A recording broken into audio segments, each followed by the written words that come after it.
정치권이 난장판으로 가고 있죠. 다름 아닌 이재명 피고인 재판이 대법원에서 유죄 판결이 나온 것이죠. 유죄 취지로 파기환송됐다 이렇게 어려운 얘기를 하고 있는데 유죄다. 그 유죄라는 확정 판결은 원심으로 돌려보내니까 거기서 다시 해라. 유죄 판결이 나온 겁니다. 그러면은 보통 대법원 전원합의체에서 유죄 판결이 나오면 거기에 승복을 해야 옳죠. 그런데 지금 그렇지 않습니다. 그러니까 더불어민주당에서 의원총회를, 임시의원총회를 한 다음에 대법원장을 탄핵하겠다. 대법원장 탄핵 사유가 쭉 있어 왔습니까? 그게 아니고 이재명 피고인에게 유죄 판결이 나오는 재판을 했기 때문에 그래서 대법원장을 파면하겠다고 합니다. 이게 국민이 볼 때 더불어민주당이 이런 곳이었구나. 역시 이재명이라는 사람은 중도라는 분들도 영 탐탁치 않았던 것이 그의 그 수많은 피고인 지위, 그리고 과거에 이미 유죄 확정된 사건이 벌써 몇 개나 있다. 어째서 대통령이 되겠다고 하는 사람은 나라에서 그냥 상식적으로 말을 해서 어른이 되겠다. 남보기에 부끄러움이 없는 사람으로서 이 사람 정도 되면은 다들 그 사람이 하는 걸 지켜봐주고 또 결과적으로 그게 선하고 바르고 그럴 것이다. 대통령은 그런 사람을 뽑는 것이죠. 그렇지 못하면 뽑은 뒤에도 쫓아내는 겁니다. 그런데 이제 대통령이 되겠다고 하는 사람이 너무 과거가 지저분하다. 또 지금 현재 진행형으로 피고인 지위에 줄줄이 달려 있는데 우리 대한민국에서 죄 안 짓는 국민이 99%인데 하필이면 죄를 지었다 하는 사람을 후보로 삼는가 이런 생각들을 하지 않았습니까? 그런데 그렇다 하더라도 웃는 얼굴로 내가 극좌가 아니다. 중도 확장을 하고 아니면은 세칭 우파라고 하는 데까지 두루 그래서 국민 통합을 추진하겠다. 편파적이지 않겠다. 이런 말들을 해서 그래서 좀 사람이 많이 바뀌었나 보다. 아니면 소문과는 다르게 지금은 개과천선한 모양이다. 물론 현재 피고인 지위인 것은 바뀌지 않죠. 이렇게 생각을 하고 있었는데 지금 야단이 난 겁니다. 이재명 피고인이 유죄 판결을 받으니까 더불어민주당이 의원총회를 해서 대법원장을 쫓아내겠다.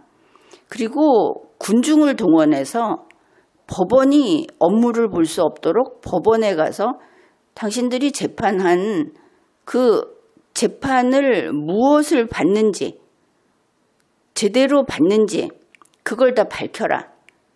로그 기록을 밝혀라. 이러면서 그 정보공개 청구를 집단적으로 시키고 있습니다. 이것은 김인석 의원이 인터뷰한 내용입니다. 그리고 자신의 SNS에도 밝힌 내용이고, 이 정도 되면은 결국 이것이죠. 이재명 피고인이 유죄 판결을 받으니까 사람들을 동원해서 대법원의 업무를 마비시키고 그 대법관들이 이재명에 관한 자료를 다 받는지 안 받는지 그거를 확인하겠다. 그러면 그 홍채를 통과한 정보가 무엇이고 그들의 두뇌의 기억 장소에 저장된 것이 무엇이고 다 뜯어봐야 하겠죠. 그럴 수 있겠습니까? 지금 이들이 하는 짓이 얼마나 흉폭한 짓인지 그걸 생각해야 합니다. 민주당에서 하는 이야기를 듣고 거기에 이재명을 지지했던 사람들은 무조건 이재명이 옳다고 하면서 시키는 대로 가서 지금 그런 짓을 하고 있죠. 그거는 과거 몇 달 전 서부지법 폭도하고 동일한 겁니다. 대법원장을 탄핵을 하겠다. 그리고 대법관 10명을 동시에 줄탄핵을 하겠다 이렇게 이야기를 했죠. 그리고 법원이 재판한 내용을 일일이 다 공개하라. 이재명 재판이니까. 아주 크게 잘못된 것을 알 수 있죠. 그런데 여기에 대해서 대법원은 법원은 재판을 원래대로 법원에서 하는 대로 최선을 다해서 했다. 지금 계속 성실히 답변을 하고 있는데 그러한 대법원의 인내심이 언제 바닥이 날지 모르겠습니다. 왜냐하면 지금 더불어민주당에서 저지르고 있는 저것이 바로 헌정질서 파괴 행위로 내란이기 때문입니다. 사실은 제대로 된 나라라고 한다면 민주당에서 의원총회를 하면서 우리가 숫자가 많으니까 국회도 지금 다 꼼짝을 못한다. 우리 뜻대로 대법원장을 탄핵하고 대법관 10명을 탄핵하겠다고 하면은 법원을 폐쇄하겠다는 뜻이죠. 이런 것을 형법에서는 헌정질서 파괴 내란이라고 합니다. 이제는 이러한 내란 개념에 여러분이 익숙할 겁니다. 이런 것을 그들이 말을 하고 군중을 동원해서 정보 공개를 요청하게 하는 이 단계에서 사실은 수사기관이 이것을 인지한 순간에 모두 다 체포해서 수사해야 하는 겁니다. 그리고 처벌해야 하는 것이죠. 현재 진행 중인 내란이기 때문에. 그런데 지금 대한민국은 수사기관이 정상 작동이 안 되고 있습니다. 이미 헌정질서가 파괴돼서 지금 회복하는 단계이기 때문에. 그런데 사실은 이 헌정질서 파괴의 요인이었다 하는 것이 더불어민주당이다. 즉 그런 면이 있다 하더라도 그래도 비상계엄 선포는 안 된다 이랬죠.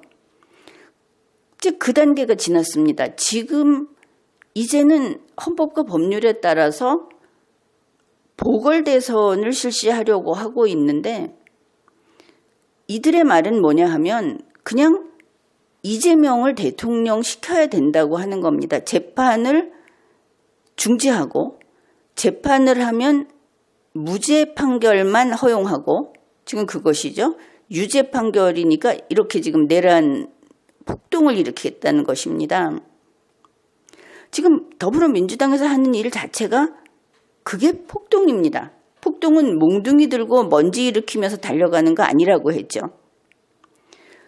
국회의원의 표결권을 가지고 법원을 무력화시키는 거. 헌법이 규정한 국가기관을 그것도 거버먼트, 상권 분립의 거버먼트를 무력화시키는 것은 명백한 폭동이고 내란입니다. 현재 내란이 진행 중입니다.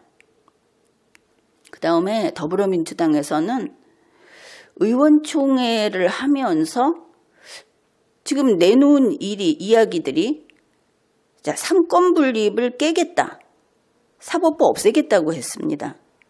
이거 우리가 불과 몇 달 전에 윤석열 대통령이 국회를 없애겠다고 한 거 아니냐고 했던 똑같은 다른 버전이죠.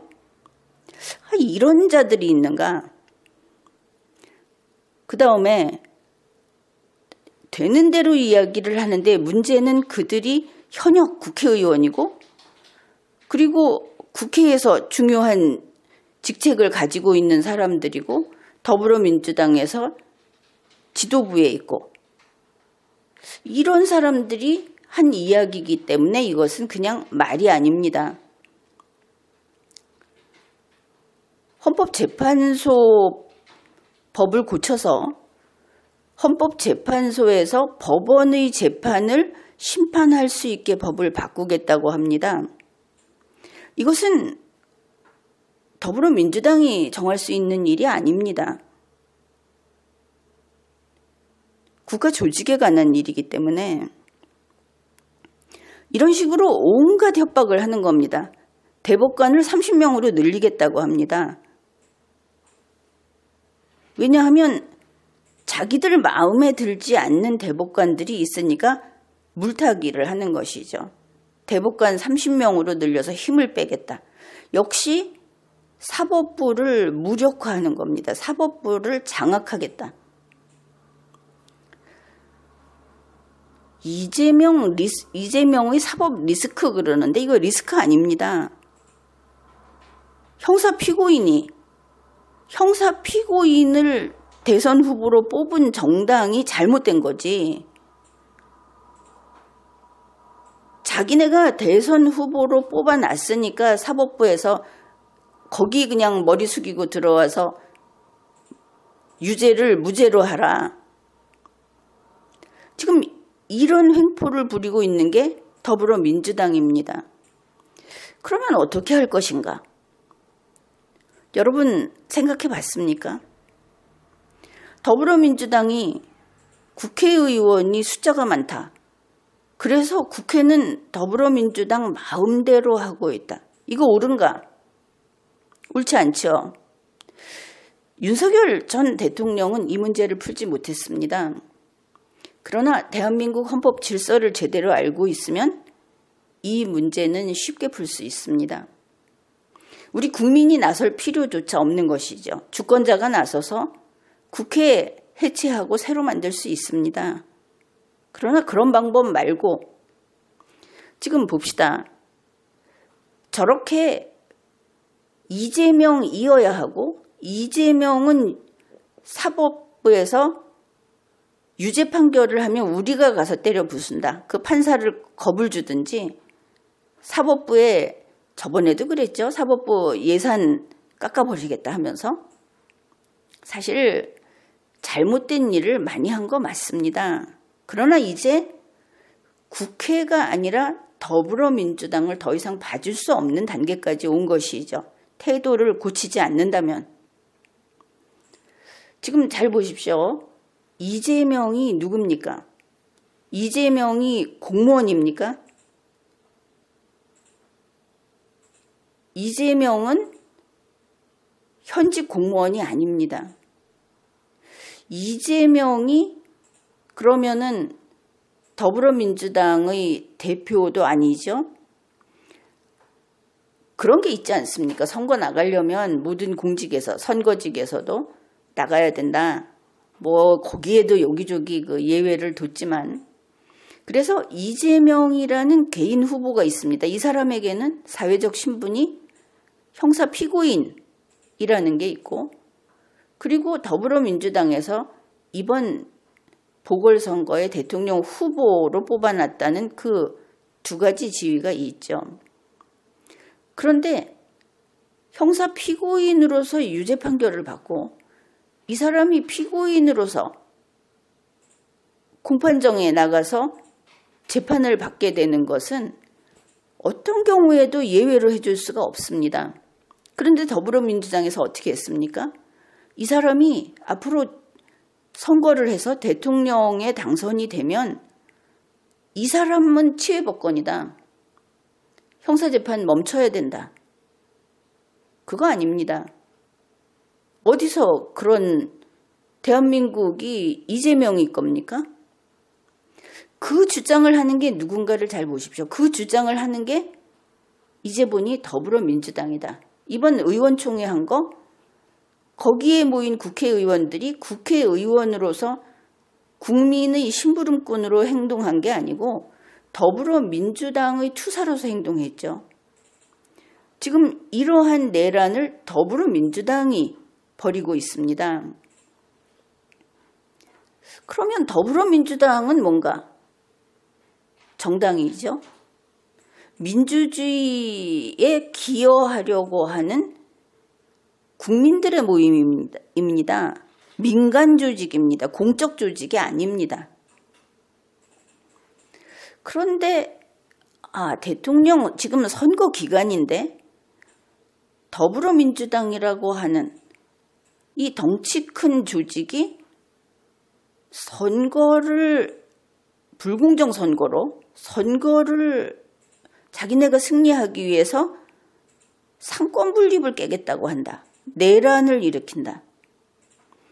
정당이 내란을 일으키면 손 놓고 봐야 합니까? 놔둘 수 없죠. 정당은 허약한 겁니다. 자, 이럴 때 더불어민주당을 잡아 앉히고 심하면 이 당이 활동하지 못하게 할 수 있는 헌법상의 기관이 있습니다. 그게 바로 중앙선거관리위원회입니다. 여러분 이거 생각해 봤습니까? 정당은 처음에 정당으로 태어나는 것을 그리고 그 다음에 정당으로서 유지되고 정당의 생명을 끊어버리는 것은 사실은 선거관리위원회에서 합니다. 법무부 장관이 위원정당 제소를 한다. 그게 문제가 아니고 결과적으로 정당의 목을 치는 것은 선관위에서 하는 겁니다. 정당의 주무 관청은 선거관리위원회입니다. 그러면 지금 선거관리위원회가 어떻습니까? 단지 국민이 투표하는 투표관리만 하고 있죠. 헌법에서 그렇게 하라고 돼 있지 않습니다. 친척부터 왜 정당이 설치고 정당이 헌정 질서를 흔들어 놓고 그 정당 소속 국회의원을 좀 숫자를 늘렸다고 해서 국회를 자기들 멋대로 국회를 역시 장악해버리고 이걸 왜 선관위가 두고 보고 있느냐. 선거관리위원회는 정당에 대해서는 무서운 상관입니다. 염라대왕입니다. 선거관리위원회가 무엇을 할 수 있는가? 더불어민주당을 잡아 없앨 수도 있고 족쇄를 채울 수도 있는 겁니다. 지금 선관위는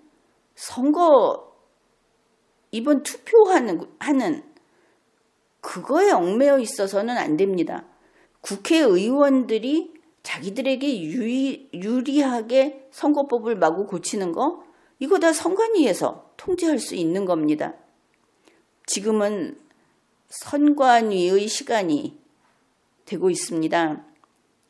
더불어민주당이 이러한 내란을 일으키고 사법정부를 옥죄고 자기네들이 국회의원을 많이 배출했다든지 거기에 지지하는 동원되는 민중들이 좀 있다고 해서 이걸 가지고 국가 행정 시스템에 들어가서 이런 바이러스와 같은 짓을 한다 하는 것은 물론 수사기관이 그들을 일일이 잡아야 하겠지만 일단 더불어민주당은 선관위가 통제해야 합니다.